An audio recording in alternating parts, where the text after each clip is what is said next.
Today, we are digging into something you don't see every day, a really personal and candid message from one of Pi Network's co-founders. Look, after 7 long years, the community has a lot of questions. And you know what? The leadership has some surprisingly honest answers about the whole journey, the burnout, and why on earth they're still here. So let's just jump right in with a question that kicks this whole thing off. 7 years. Are you tired? For the millions of pioneers who've been tapping that little lightning button day in and day out, this question, it really hits home, doesn't it? That's a long time to wait, and it's for sure a question on everybody's mind. And right from the get-go, the co-founder, Dr. Fan, sets this really interesting tone. This isn't some corporate update or a dense technical paper. She wants this to feel like a chat between old friends. You know, a chance to actually connect on a human level about this crazy journey they've all been on. She even brings up this idea of the 7-year itch. And it's a perfect metaphor, right? In any long-term commitment, a relationship, a project, anything, after 7 years of grind and waiting, that initial spark can start to feel more like burnout. And that feeling is exactly what she's trying to address here. This is the first question from the community she brings up, and it just gets right to the heart of that impatience. She tells a story about one user who started mining as a college kid and is now a father. His entire youth spent waiting. That's a really powerful and personal way to frame it. And of course, that feeling of how much longer leads right to this next, much heavier question. Should I just give up? I mean, pioneers have seen other crypto projects explode and then crash. They've watched friends make and lose fortunes, all while their Pi just sits there. That temptation to just walk away has got to be real. And then we get to the sharpest question of all, the one that's loaded with all the skepticism and frustration. Are you stalling? Have you guys already cashed out? Do you have any clue what normal people are going through? I mean, this is a direct challenge, basically calling out the core team's motives. So how in the world do you answer that? All that frustration, all that doubt. Well, she says she took off the co-founder hat and the computer scientist shell to answer not as an exec, but just as a person. And her answer? Well, it's incredibly direct. And there it is. A simple, almost stunning admission. I am tired too. This is really the heart of the whole message. Instead of getting defensive, she just acknowledges the shared feeling of being worn out.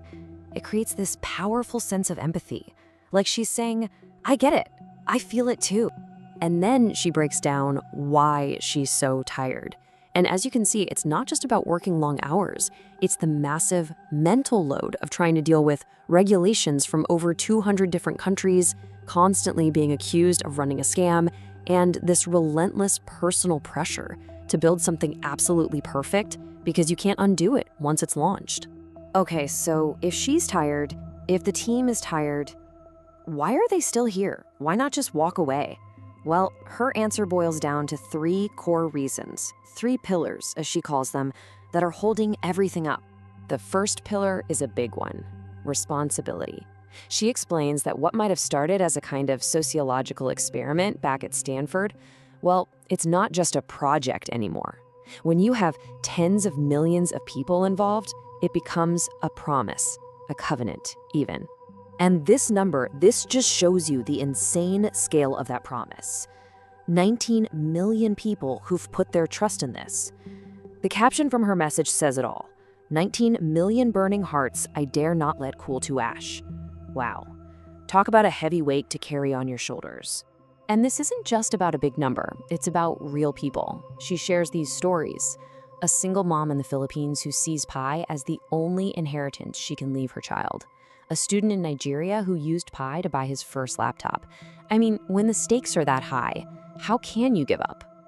Now, this second pillar is really interesting. It's not what you'd expect. It isn't hope or vision, it's anger. A deep, motivating anger at how unfair the traditional financial world is. So this slide kind of lays out the battlefield. On one side, you have the old order. That's both Wall Street and even mainstream crypto, which she calls a capital game for the elites, with huge barriers to entry. And on the other side, you've got the Pi way, which is all about accessibility. One person, one account, something you can do on your phone. It's basically a declaration of war on financial exclusion. So the anger isn't just for anger's sake. It's driven by a mission. It's this flat-out refusal to accept that new technology should only make the rich richer.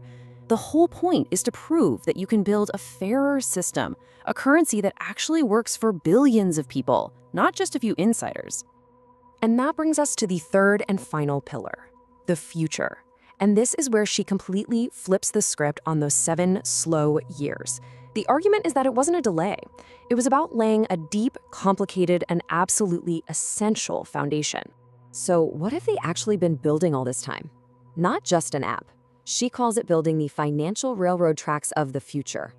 Things like a compliance system that's ready for Europe's super strict crypto laws, a network designed to resist quantum computers, and an identity system built for the age of AI.